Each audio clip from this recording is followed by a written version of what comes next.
وما أرسلناك إلا رحمة للعالمين. Silakan kalau ada pertanyaan, silakan dikirimkan ke kolom chat sembari kita lanjutkan. Masih lama. Sekarang subuhnya jam 4. Kita masuk di kitab Sodak Mahar. Poin 535, selainnya mahar itu diringankan. Jadi wanita itu punya kebebasan untuk milih, minta, silakan. Tapi ya tadi itu saya selalu ingatkan, coba bawa cermin dulu. Kalau kamu mintanya setinggi langit, kira-kira apakah memang secantik itukah kita, atau mungkin se-valuable itukah kita? Gitu. Ya kita koreksi diri aja sih. Artinya saya nggak menilai orang tertentu, tapi lebih pada silakan, jangan sampai kemudian mahar yang terlalu tinggi menyebabkan orang nggak berani mendekati. Banyak loh wanita-wanita yang kaya raya tapi nggak nikah-nikah. Ada juga yang sampai profesor nggak nikah-nikah. Gitu. Karena mungkin standarnya ketinggian dan orang juga takut. Gitu. Ada teman kantor saya itu dokter kalau nggak salah, nggak nikah-nikah. Begitu kemudian pensiun baru nikah. Kan kasihan, udah tua nikah gitu kan. Diriwayatkan dari Aisyah radhiyallahu anha bahwa ia pernah bertanya, kam kana sodakun Nabi Shallallahu alaihi wasallam. Mahar Nabi SAW itu berapa? Qala kana sodaku li aswajihi sintai asarota ukiyata wa nashan. Mahar beliau kepada istrinya sebesar 12 ukiyah dan nash. Qultu la itu. Enggak. Atadri manash, kamu tahu enggak anash ini? Qultu la, aku enggak tahu. Qalat, Aisyah berkata, nisfu ukiyah, setengah ukiyah, berarti 12 setengah ukiyah. Fatilka khamsumiyah dirham. Itu adalah khamsumiyah dirham, 500 dirham.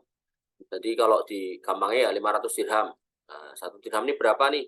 Misal 1 dirham ini adalah, kalau dirham itu kan koin perak nih. Misal 1 dirham ini 10 gram perak, berarti kalau 500 berarti kan 5.000 gram perak. 5.000 gram perak, kalau perak itu 1 gramnya 10.000, maka 10.000 dikali 50 gitu kan.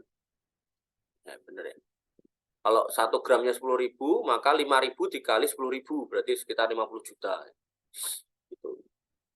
Atau mungkin ada kali di Antam itu koin dirham. Kamu beli itu 500 dirham, nah ini maharku sebagaimana Rasulullah SAW. Silakan. Kemudian poin yang ke-532, Rasulullah SAW memerdekakan Sofia dan menjadikan pembebasannya sebagai mahar. Jadi maharnya nggak selalu duit ya. Nah, artinya kalau memang maharnya ada sesuatu hal yang memang diperjanjikan juga boleh. Nah, Sofia binti Huyai ini adalah anak dari Huyai al-Akhta itu. Huyai bin Akhta. Ini seorang tokoh kepala Yahudi. Gitu. Nah, begitu kemudian kalah perang gitu kan, anaknya ketahuan, bapaknya itu mati, Huyai al-Akhta itu. Nah, anaknya ditawan, nah kemudian dimerdekakan oleh Nabi sebagai mahar atas pernikahan dengan beliau. Jadi Nabi itu juga punya istri dari kalangan orang-orang Yahudi. Tapi masuk Islam, ada seorang Gus yang ngawur itu, dia bilang kalau ini nggak masuk Islam, ngawur. Terus Maria Kiptia katanya Kristen, dinikahi dalam Nabi SAW dalam kondisi agama Kristen dan masih Kristen, itu juga ngawur. Semuanya udah jadi Muslim. Allah Ta'ala alam. Nah, misal kamu, oke, maharnya bukan duit, kamu tak nikahi, tapi maharnya adalah kamu tak biayai sekolah sampai S3 misalnya, bisa. Ya. Maka apapun yang bisa kamu berikan, kamu wujudkan sebagai bentuk ketertarikan kamu kepada seorang wanita, ya laki-laki tentunya, ini boleh dijadikan mahar. Dan kalau wanitanya menerima, wanitanya nggak menerima ya jangan. Ya ora, sekolah ki ya tetap kewajibanmu, tapi ya butuh kayak mahar 1 kilo emas. Kamu setuju ya? Lakukan. Dan apa yang disetujui dalam mahar, walaupun belum bisa dipenuhi, itu tetap menjadi utang loh ya. Nggak boleh kemudian, alah, semua mahar udah ditagih. Nggak boleh. Tetap harus dipenuhi. Beliau SAW bersabda kepada seseorang, iltamis walau khotaman min hadid. Carilah walau hanya sebuah cincin besi. Jadi Nabi SAW memerintahkan seorang laki-laki untuk berusaha menyediakan mahar walaupun cincin besi. Tentu bukan berarti memaksa wanita untuk menerima cincin besi, bukan. Berarti wanitanya juga mau kalau dimahari cincin besi gitu loh. Ya. Segala sesuatu yang ada nilainya dan harganya meskipun rendah boleh dijadikan mahar. Berarti seperangkat alat sholat itu kan ada harganya walaupun rendah, boleh jadi mahar. Cuman itu kalau misal saya jadi wanitanya atau saya jadi walinya, saya nggak mau maharnya kok seperangkat alat sholat. Alat sholat itu kan kebutuhan yang harus ada dalam rumah tangga itu ya alat sholat, mau laki-laki mau perempuan gitu kan. Laki-laki biasa sarungan ya butuh sarung buat sholat gitu kan. Biasanya pakai gamis ya butuh gamis buat sholat, perempuan juga sama. Kalau memang sholatnya pakai mukena gitu, ya butuh mukena. Jadi seorang suami harus mencukupi atau memenuhi itu gitu. Ini sama kayak bahasanya gini loh. Maharnya adalah 25 gram beras itu. Boleh nggak? Ya boleh, cuman kan ya itu kan kebutuhan yang memang harus penuhi. Sebaiknya yang lain gitu loh. Karena yang disifati mahar itu kalau bisa itu disimpan dalam waktu yang lama. Nah, ketika seorang wanita ini punya kebutuhan atau keinginan yang tidak bisa dicukupi dari nafkah suaminya, ya misal pengen beli apa, beli motor, pengen ngasih orang tuanya gitu kan, maka dia bisa jual maharnya. Loh, mahar itu nggak harus disimpan selamanya. Nggak ada kewajiban untuk menyimpan mahar selamanya. Tapi kan itu bentuk cinta, akhirnya diukirlah itu di dalam cincinnya itu nama masing-masing pasangannya. Nah, itu kan budaya orang kafir. Ya, budaya orang Islam nggak kayak gitu. Ya. Nah, saya ini kalau maharnya bentuknya kebun apa ya terus ditulis namanya di kebun-kebun atau di pohon yang ada di kebun itu kan nggak bisa juga. Gitu. Atau kalau maharnya adalah dia minta kambing 100 ekor, apakah harus diukir di badannya kambing itu namanya kan nggak harus juga. Makanya itu tadi budaya orang kafir. Jadi kita nggak harus ikut-ikut seperti itu. Wallahu ta'ala alam. 538, jika ia menikahi seorang wanita dan tidak menyebutkan jumlah maharnya kepada wanita itu, maka ia harus menyerahkan mahar misal jumlah yang berlaku di daerahnya. Jadi wanita tanyai atau walinya tanyai, Pak maharnya berapa Pak? Gitu. Nggak ngomong gitu kan. Cuman ngomong lumrai wae Mas gitu. Nah, lumrai berarti orang kampung itu lumrahnya apa? Ternyata orang kampung situ lumrahnya maharnya adalah kuda. Kayak di NTT itu maharnya kuda. Nah, kalau kamu nikahi orang kampung yang di NTT itu ya kamu cari kuda gitu. NTT atau NTB saya lupa. Kuda, tinggal kuda di sana harga berapa? Mungkin harganya 30-40, nah, lumrah segitu, silakan. Kamu ke situ bawa kuda poni ya, diketawain orang sekampung. Kenapa? Nggak lumrah di kampung itu. Ya, yang lumrah adalah kuda yang bisa dinaikin. Ya, ini kan juga bisa dinaikin. Nah, emang yang kamu nikahin wanita yang istilahnya apa? Cebol, cendek kan enggak gitu. Wanita normal kok masa naik kuda poni ya, ceklek kuda poninya. Kuda poni ya walaupun mahal juga gitu. Tapi ya yang lumrahnya gitu. Maka ini disebut sebagai mahar misal. Kampung itu ada nggak standarnya? Kalau nggak ada ya harus jawab juga walinya ya. Jangan cuma lumrahe 3 emas 10 gram rata terima. Ini nggak lumrah. Nah, lumrah pinten? Ya pokoknya lumrahe kayak 20 gram cek kurang, 30 gram cek kurang. Nah, lumrahe pinten, Pak? Ya mosok semono Mas. Nyok sekilo ini. Nah, iki lah kayak lumrah. Nah, aku sudah ada sing lanang tak jaluk meneh wegah men ya. Ya artinya kamu nggak ngomong gitu loh. Kenapa harus mancing untuk memberikan sesuatu yang banyak gitu loh, ngomong yang benar gitu kan. Kecuali memang di masyarakat itu sudah disepakati, warga kampung itu Pak Dukuhnya atau Pak Kepala Sukunya rapat ya atau orang yang nikahi warga kita ini maharnya adalah 1 kilo emas. Gitu. Kalau memang itu disepakati silakan, nggak apa-apa. Itu yang namanya urf ya, jadi budaya yang boleh dalam Islam untuk dipakai, nggak bertentangan dengan syariat juga. Tapi ya tadi itu loh, yang kasihan itu kalau kemudian yang punya anak gadis nyuwun sewu, mungkin nggak terlalu cantik atau mungkin ada kekurangan-kekurangan fisik gitu. Ya kalau maharnya sama dengan yang cantik-cantik, yang banyak speknya dur-dur gitu kan, ya dia nanti yang kurang ini nanti nggak nikah-nikah karena maharnya ketinggian. Kecuali si kampungnya itu punya perjanjian semua yang menikahi anak gadis di kampung kami gitu kan, maka kalau ada apa-apa dimanapun akan kami lindungi ya, kayak gitu-gitu mungkin bisa lah. Artinya wanita yang biasa-biasa kemudian maharnya tinggi itu bisa juga. Kayak contoh anak raja, emang anak raja cantik semua, belum tentu. Gitu.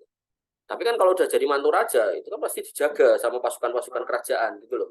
Nah, sehingga hal-hal seperti itu masih bisa dilakukan. Gitu. Tapi kalau kemudian ya anaknya orang biasa, kemudian maharnya luar biasa, orangnya juga biasa banget gitu kan. Nah, hal kayak gini kan jadi mempersulit diri sendiri. Maka sebaiknya jangan sampai seperti itu. Wallahu ta'ala alam. Jika seorang menceraikan istrinya sebelum ia menyetubuhinya, maka si istri berhak mendapatkan pemberian mut'ah. Jadi bukan mahar, tapi mut'ah. Maharnya dikembalikan, atau kemudian dia dapat mut'ah pemberian. Pemberiannya bisa lebih kecil atau lebih besar dari mahar, terserah. Orang yang mampu memberikan menurut kemampuannya dan orang miskin menurut kemampuannya pula. Artinya mau memberi banyak boleh, sedikit boleh. Ya, Allah Subhanahu wa taala berfirman, la junaha alaikum in talaqtumun nisaa malam tamassuhunna aw tafridu lahunna faridah.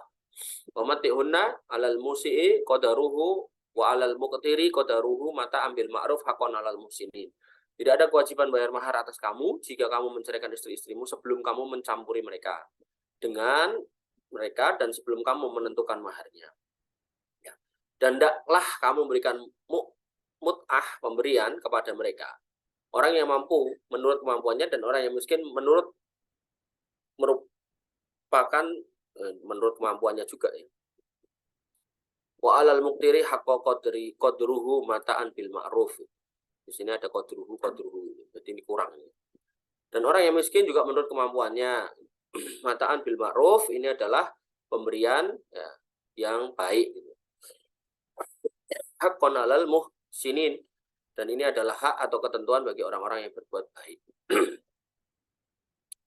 Poin yang ke-540, mahar harus dibayar penuh bila telah dicampuri atau meninggal dunia. Jadi udah dicampuri, kan? Terus dicerai, bayar penuh maharnya.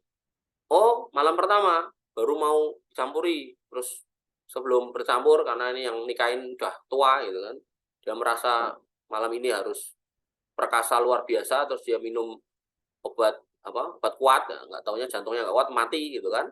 Mati suaminya nih, istrinya masih sehat, wanita muda gitu kan, maka maharnya tetap menjadi hak wanita ini walaupun belum dicampuri.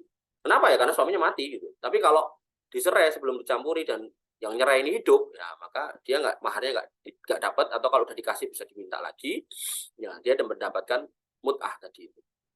Kemudian poin 541, pihak suami membayar 1/2 dari mahar yang telah ditetapkan jika belum bersetubuh bila sudah disebutkan. Nah, ketika maharnya sudah dikasihkan atau sudah disebutkan, diperjanjikan, maka maharnya kalau dia dicerai sebelum dia disetubui, maka yang dikembalikan adalah setengahnya. Jadi kata-kata mengembalikan di atas-atas tadi itu diperjelas dengan ini. Berapa sih mahar yang sudah dikasihkan ini, diminta setengahnya. Jadi bukan semuanya.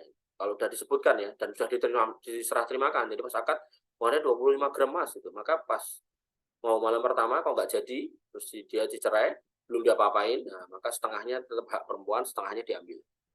Tapi kalau perempuannya yang minta cerai, gitu, maka semuanya balik kepada laki-laki. Poin 542, kewajiban bayar mahar jatuh jika perpisahan terjadi sebab dari pihak istri. Ini yang disebut khulu. Minta cerai, istrinya minta cerai, maka maharnya balik. Kemudian yang terjadi, yang kedua itu terjadinya fasakh, pembatalan akad karena adanya cacat pada pihak istri. Nah, suaminya pas malam pertama ngeliat kok ada cacat yang nggak disebutkan waktu ta'aruf, ya waktu lamaran nggak disebutkan, nggak dijelaskan, nggak diceritakan, ya maka ketika terjadi pembatalan akad, gitu kan, maka maharnya kembali kepada suami. 543, selainnya bagi seorang yang mentalak istrinya memberikan suatu pemberian yang bisa menghibur hatinya berdasarkan firman Allah Subhanahu wa taala, walil mutallaqati mata'um bil ma'ruf haqqan 'alal muttaqin. Sesungguhnya kepada orang wanita-wanita yang diceraikan hendaknya diberikan oleh suaminya, mantan suami atau yang menceraikannya, yaitu mut'ah menurut yang ma'ruf ya. Mataan bil ma'ruf, bendanya yang dikasihkan itu benda yang baik, diberikan dengan cara yang baik sebagai haqqan 'alal muttaqin, sebagai kewajiban bagi orang-orang yang bertakwa. Baik, ini adalah akhir dari pertemuan kita di pagi hari ini. Demikian yang bisa kita sampaikan dan kita diskusikan. Kurang lebih mohon maaf. Assalamualaikum warahmatullahi wabarakatuh. Assalamualaikum warahmatullahi wabarakatuh.